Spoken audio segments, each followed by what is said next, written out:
ऐसी कौन सी चीज है जो प्राइम मिनिस्टर मोदी से कोई करवा नहीं सकता, चाहे कोई कितना भी दबाव बना ले या कितनी भी धमकियां दे दे।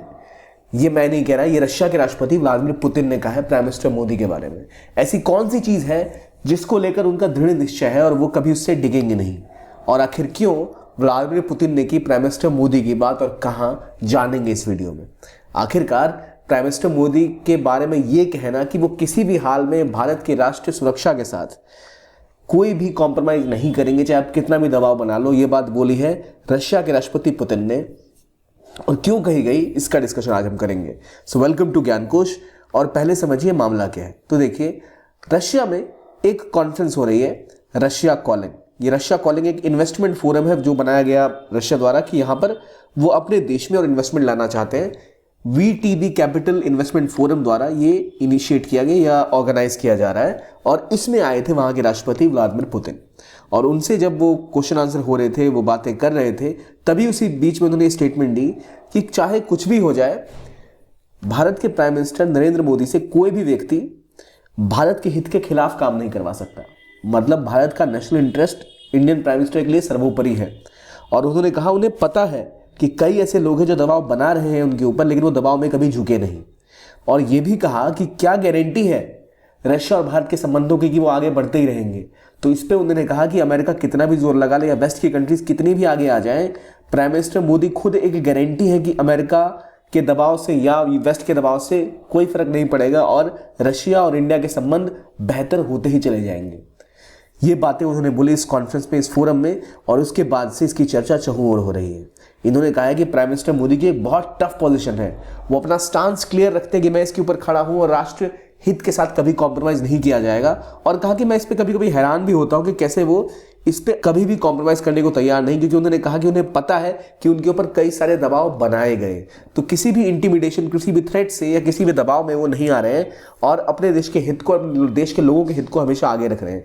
ये उन्होंने इस कॉन्फ्रेंस के दौरान बोला, और ये जो रशियन टुडे और कई ऐसी मीडिया आउटलेट्स ने इसके ऊपर रिपोर्ट भी किया है।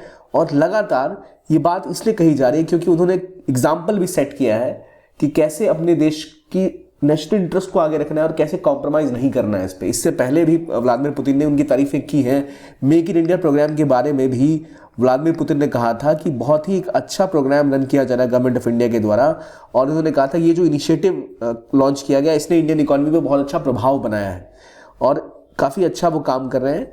और खास बात यह कि हमारे दोस्त ने किया तो और अच्छी बात है। तो India as a friend of Russia अभी भी बहुत पॉजिटिवली रशिया में देखा जाता है। तो ये स्टेटमेंट जो आया, आखिर में क्यों कह रही है, क्यों कही उन्होंने ये बात, और ये रशिया कॉलिंग जो फोरम है जहां पर वो इन्वेस्टर्स को और लाना चाहते हैं रशिया में, इन सब बातों के बीच में रशिया में जो अभी घटित हो रहा है इसके कारण ही उन्होंने ये स्टेटमेंट दी।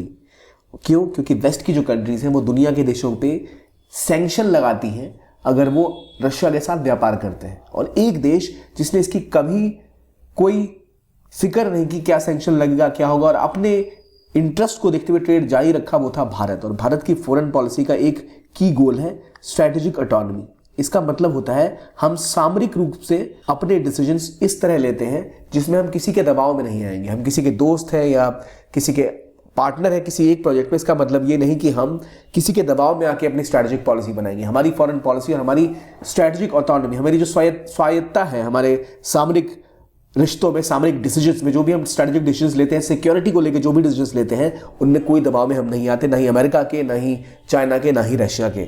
इसी के बारे में वो बोल रहे थे। और इसका एग्जाम्पल अगर आपको देखना है तो भारत रशिया के बीच में ऑयल ट्रेड को आप देखो। भारत ने ऑयल रशिया से लेना बढ़ाना जारी रखा डिस्पाइट ऑफ थ्रेट्स कि आप पे सैंक्शन लगा देंगे, आप पे दबाव बना देंगे, ये काम मत करिए।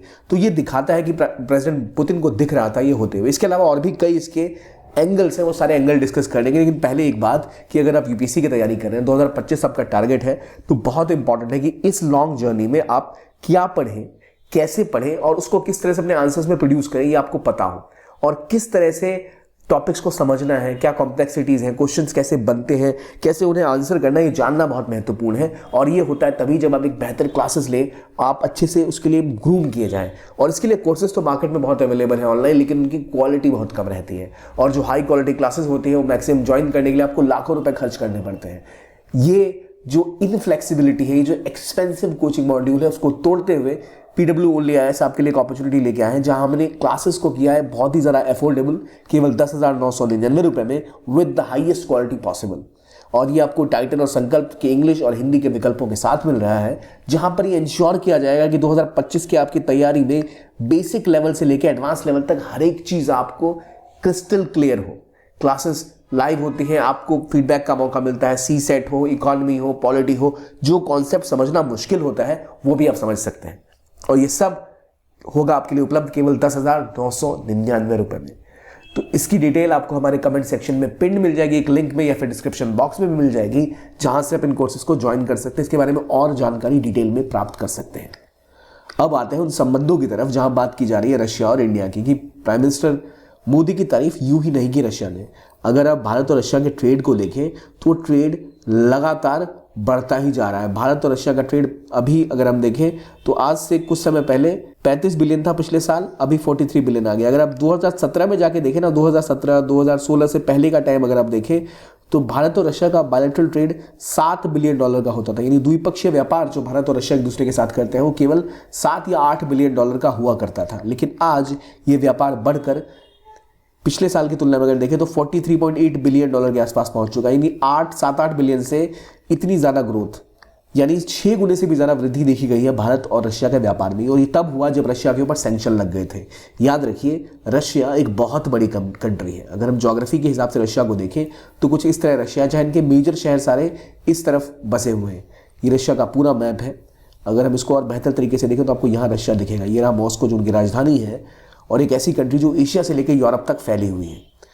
रशिया की ज्योग्राफी अगर आप जाएं तो यहाँ आपको दिखेगा कई सारी नदियाँ और पहाड़ दिखते हैं। और एक विवाद जो रशिया के लिए बहुत बड़ा विवाद बन गया वो था ब्लैक सी के पास यूक्रेन का विवाद, जहाँ आज से कुछ सालों पहले रशिया ने यूक्रेन के ऊपर हमला कर दिया। रशिया को लगा था यूक्रेन को तुरंत जीत लेंगे, लेकिन ऐसा करने में वो नाकामयाब रहे। और रशिया पे उनका अटैक, जो इन्वेजन उन्होंने रशिया के पास किया था, इसका प्रभाव ये पड़ा कि रशिया पे उन्होंने चहुं ओर से अटैक्स किए, लेकिन यूक्रेन को सपोर्ट मिला किसका? USA का और वेस्ट का। और इन सभी कंट्रीज़ ने, वेस्ट की कंट्रीज़ जो है मुख्य रूप से जो अमेरिका की फ्रेंड्स हैं, और अमेरिका ने रशिया के ऊपर सैंक्शन लगा दिए। और इस सैंक्शन का मतलब ये था कि अगर आप रशिया के साथ व्यापार करेंगे या वहाँ से ऑयल खरीदेंगे तो आपकी कंपनीज के साथ वो ट्रेड नहीं करेंगे, आपकी कंपनीज को ब्लैक लिस्टेड कर देंगे। भारत इससे इतर गया और भारत ने कहा कि हमें अभी ऑयल की ज़रूरत है। जैसे ही ये जंग हुई, इस जंग के बाद दुनिया में फूड प्राइसेस बहुत ज़्यादा बढ़ गई थी और ऑयल प्राइसेस भी, तेल के दाम बहुत ज़्यादा बढ़ गए थे। भारत ने सीधे रूप से कहा कि हमें अपने देश के लोगों को सस्ता तेल मुहैया कराना पड़ेगा, और इसके लिए हमें अगर रशिया से ऑयल खरीदना पड़े तो हम खरीदेंगे। और रशिया ने इंडिया के साथ व्यापार करना शुरू किया और ज़रा बढ़ोतरी के साथ करना स्टार्ट।